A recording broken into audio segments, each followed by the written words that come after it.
Hello बच्चों, तो आज हम लोग करने वाले हैं चैप्टर नंबर 9 रे ऑप्टिक्स का रिवीजन इन 10 मिनट्स। ये है आपके लिए टर्बो सीरीज। तो आइए शुरू करते हैं। उससे पहले welcome to Arvind academy.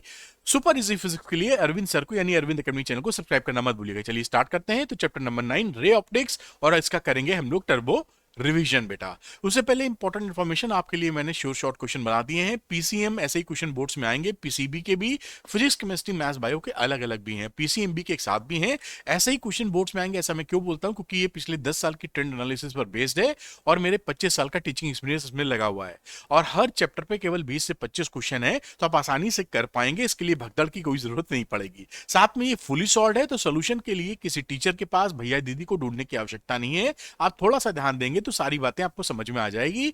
100% board targeted question है। ऐसे ही क्वेश्चन आपको बोर्ड एग्जामिनेशन में मिलने वाले हैं। इस शॉर्ट क्वेश्चन को मजबूती देने के लिए मैंने क्या किया है, एनसीईआरटी का क्लास 12 फिजिक्स का वीडियो सॉल्यूशन, एक्सरसाइज और एग्जांपल्स का इसके अंदर लगा दिया है, जिससे कि आप चाहें तो उसको भी रिफर कर सकते हैं बेटा, और अपने रिजल्ट को शॉर्ट बना सकते हैं। तो जो बच्चे शॉर्ट रिजल्ट लेना चाहते हैं वो शॉर्ट क्वेश्चन ले लीजिए।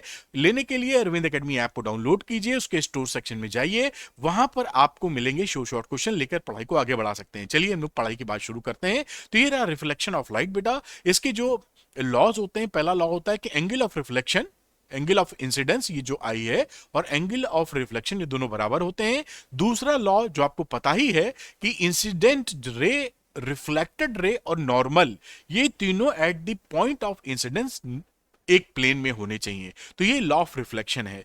हम बात करें relation between F and R, जहां पर रिफ्लेक्शन की बात करते हैं, तो स्मॉल अपर्चर्स के लिए जो स्फेरिकल सरफेसेस पे है, यहां पर देखिए रिफ्लेक्शन जो हो रहा है, स्मॉल अपर्चर, छोटे मिरर्स के लिए R is equal to 2f होता है बेटा।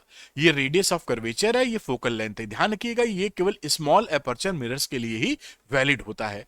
अब मिरर फॉर्मूले की बात की जाए तो 1/v plus 1/u is equal to 1/f, ये मिरर फॉर्मूला है। ध्यान रखिएगा, थिन मिरर के लिए, स्मॉल अपर्चर मिरर्स के लिए ही इस्तेमाल होता है। और लीनियर मैग्निफिकेशन की बात करें तो height of image upon height of object, यानी -v/u बेटा। रिफ्रैक्शन के लॉस की बात की जाए तो एक तो वही हो गया कि इंसिडेंट रे, रिफ्रैक्टेड रे, नॉर्मल, ये जो नॉर्मल है at the point of incidence, सब के सब एक प्लेन में लाई करने चाहिए। दूसरी बात, स्नेल्स लॉ होता है कि अगर हम एंगल ऑफ इंसिडेंस का साइन ले लें, साइन, और एंगल ऑफ रिफ्रैक्शन का साइन ले लें, तो sine I upon sine R का रेशियो एक कांस्टेंट क्वांटिटी होती है, जिसे हम रिफ्रैक्टिव इंडेक्स कहते हैं। तो यहां पर जैसे देख पा रहे हैं, sine I upon sine R is equal to refractive index of medium 2 with respect to medium 1।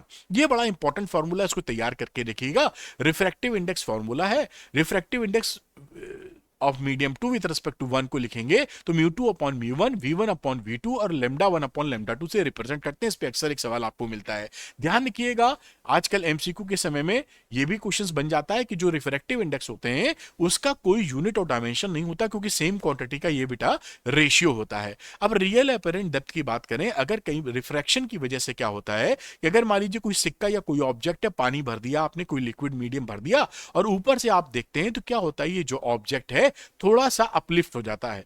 Swimming pool का जो बॉटम है वो भी थोड़ा अपलिफ्टेड दिखता है। तो अब यहां से देखने पर आपको इसकी हाइट, जो डेप्थ है, वो केवल इतनी दिखाई पड़ती है। तो this is known as apparent depth. Apparent depth और रियल डेप्थ के अंदर क्या रिलेशन होता है? अगर इनके रेशियो को ले लिया जाए, real depth upon apparent depth, तो refractive index of the medium निकल आएगा बेटा। इसको याद रखिएगा, छोटे छोटे फॉर्मूले बन जाते हैं। और फिर पूछा जाता है कि आखिर वो कितना शिफ्ट कर गया है, ऑब्जेक्ट की जो इमेज बनी है वो कितना अपलिफ्ट या ऊपर चली गई है, उसे बोलते हैं नॉर्मल शिफ्ट।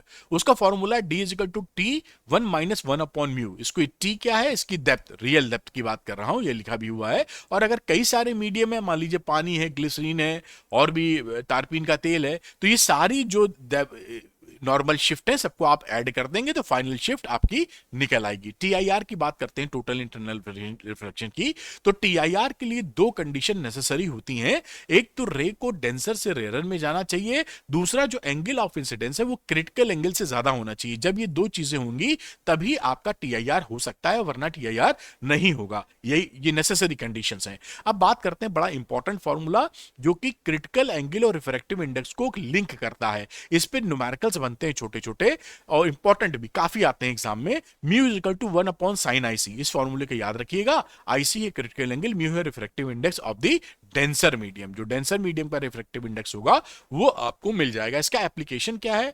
आपका ऑप्टिकल फाइबर, जो आपके कोर्स में ऑप्टिकल फाइबर में तीन चीजें होती, कोर, क्लैडिंग और ऊपर से बफर कोटिंग, जिससे सेफ्टी उसकी बनी रहे, टूटे ना जल्दी।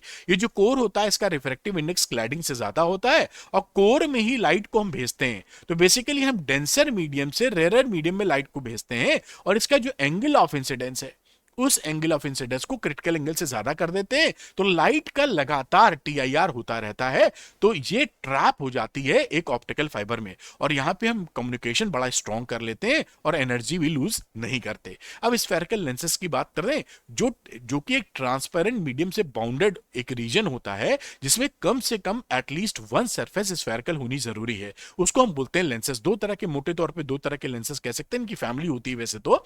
कॉन्वेक्स लेंस, तो कॉन्वेक्स लेंस में क्या होगा, मिडिल पार्ट मोटा होगा और किनारे पर ये पतला होता है, जबकि जो कॉनकेव लेंस होता है, डाइवर्जिंग लेंस, ये मिडिल पोर्शन पतला होता है और किनारे पर ये मोटा होता है। थिक एंड थिन वाली बात है जो आप समझ गए होंगे। अब रिफ्रैक्शन फार्मूला जो कि आपके लिए बहुत ज्यादा इंपॉर्टेंट है बेटा, यहां पर ये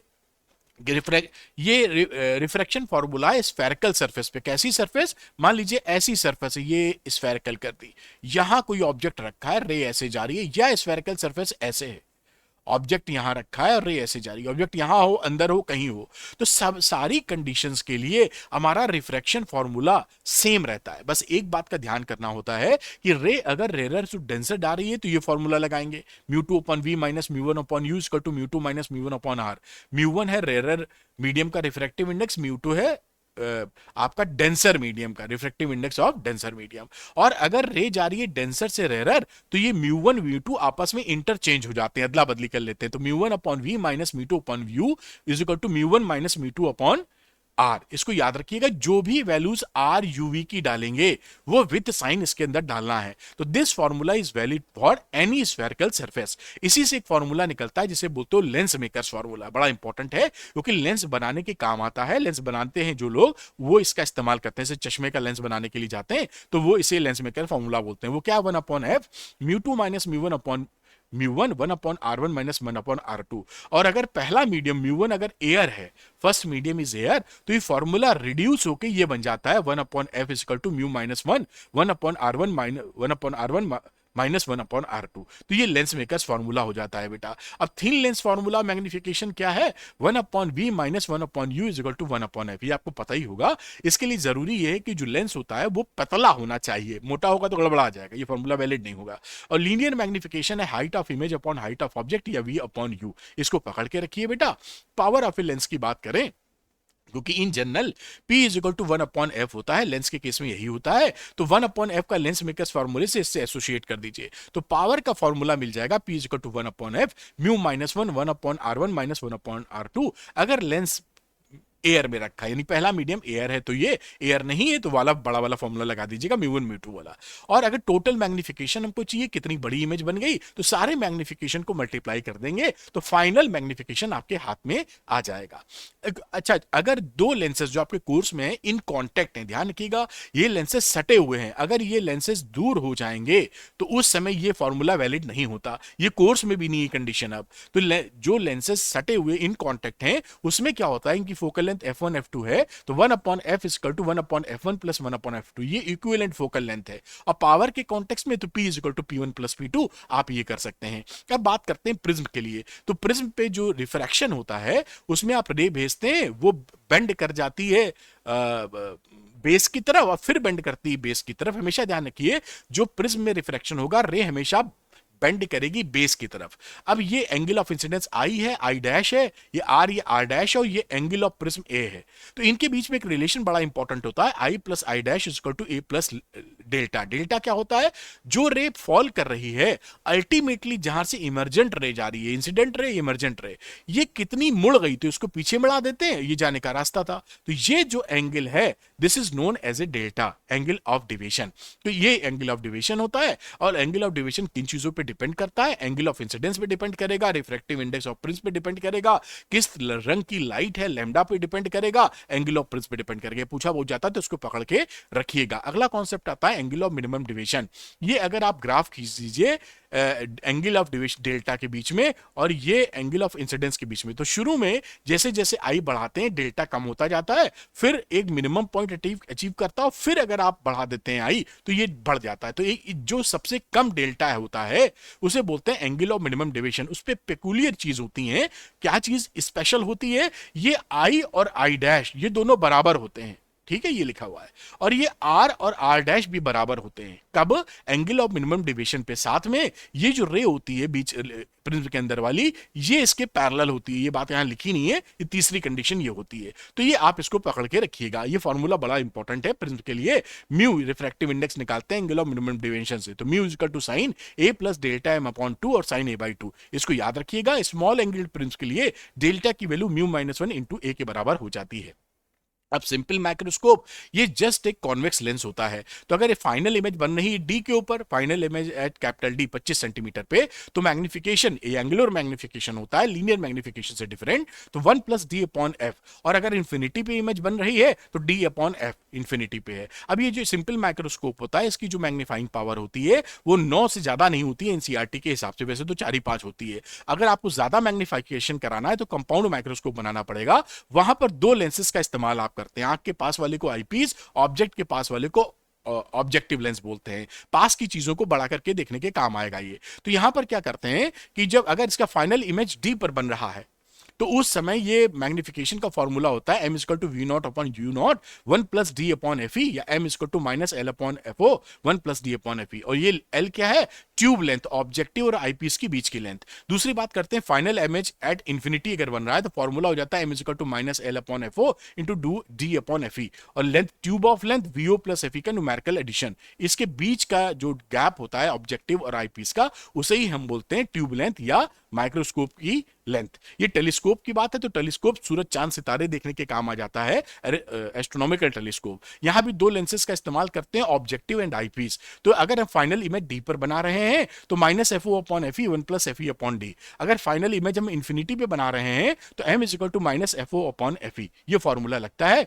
रिफ्लेक्टिंग टेलीस्कोप भी है, 2 तरह के टेलीस्कोप का फोटो तैयार या डायग्राम तैयार कर लीजिएगा। न्यूटोनियन रिफ्लेक्टिंग टेलीस्कोप कैसे करें? रिफ्लेक्टिंग टेलीस्कोप न्यूटोनियन में क्या होता है, कॉनकेव मिरर लेते हैं, पैरेलल रेज पड़ती हैं, वो इसके फोकस पे मीट करने की कोशिश करते हैं, उससे बीच में हम एक प्लेन मिरर लगा देते हैं 45 एंगल पर, और आईपीस से उसको कन्वर्ज करा लेते हैं और हम देख लेते हैं सूरज चांद सितारों को। और दूसरी बात करें कैसे करें रिफ्लेक्टिंग टेलीस्कोप, तो यहाँ पैराबोलॉइडिकल ऑब्जेक्टिव मिरर लगा देते हैं, पैरेलल रेज पड़ेंगी, फोकस पे मीट करनी चाहेंगी, उससे पहले एक सेकेंडरी मिरर लगा देते हैं, इससे पढ़ के रिफ्लेक्शन होता है, आप बीच में एक छेद करके रखते हैं यहां पर और आई पीस से देख लेते हैं। तो ये रिफ्लेक्टिंग टेलीस्कोप है, इसमें रिफ्लेक्शन होता है, सूरज चांद सितारे वहां से दिखते हैं। तो पूरा मैंने चैप्टर आपको रिवाइज करा दिया 10 मिनट के अंदर। अरविंद एकेडमी चैनल को सब्सक्राइब करना मत भूलिएगा। Top quality physics, super easy language. Thank you very much, wish you all the best.